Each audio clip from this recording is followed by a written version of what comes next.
Hi, I'm John Townsend. Welcome to 18th Century Cooking. We've got a special guest today, Michael Dragoo. He's back again for a couple of episodes, and today we're doing, what are we doing? We are going to fricassee a pig. Fricassee a pig. This one sounds really good. Thanks for joining us today. So Michael, tell us a little bit more about this particular recipe. Oh sure, they're right around the 1750s, 40s, we start to see precursors to what we would refer to as Virginia or North Carolina barbecue, where it's a vinegar based, or there's always vinegar in it. It's got that kind of tangy, it's not a mustard, it's not a sugary thing, and this is one of those recipes. This thing is from 1730. Right, this particular recipe comes out of The Complete Housewife, 1730, Eliza Smith. This is an English cookbook right from the time period, and it's really one of my go-to cookbooks. Really enjoy this one. We are offering this cookbook now. It's available. You can find it down in the description section of this video if you're interested in getting a copy. So how do we get started on this recipe? What do we need? She has roasted a whole hog. I've used a shoulder, a front shoulder, a Boston butt, and boneless in my case. A bone would add a little more flavor. It's just a low and slow recipe, just like today.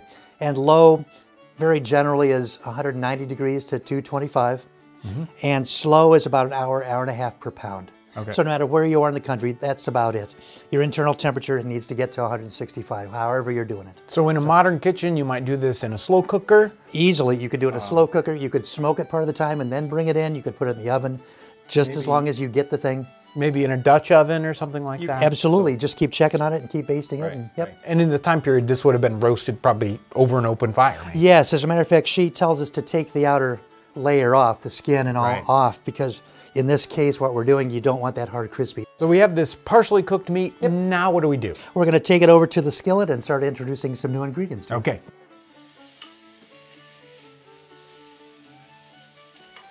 So once we've got the meat in here, what comes next? We're going to add some chicken broth. It just says a strong broth. We're going to put some white wine in and a little vinegar, just a little vinegar. We're going to add an onion that I've stuck a bunch of cloves in. And now just a little bit of lemon peel. We're going to add some salt and a little mace. And we're just going to let that simmer for a little bit. So maybe 10 minutes? I would say 10 to 20. And then we've got a bundle of sweet herbs. So what did you put in for the sweet herbs? Sage, rosemary, thyme, and some basil. Good.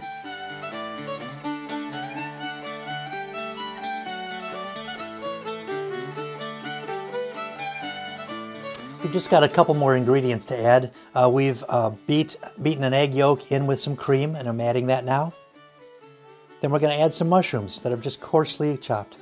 So that's going to thicken this and make it kind of creamy. Yes.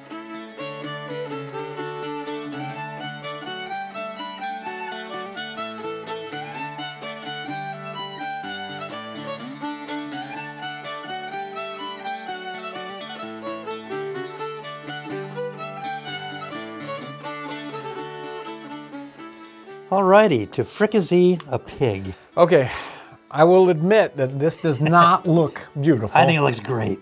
Would this go over, did she talk about exactly how this was served or what it goes over? Nope.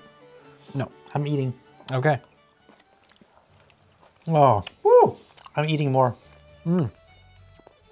Wow, the vinegar brings it right up. You don't want to go nuts with that. And it's nice and creamy.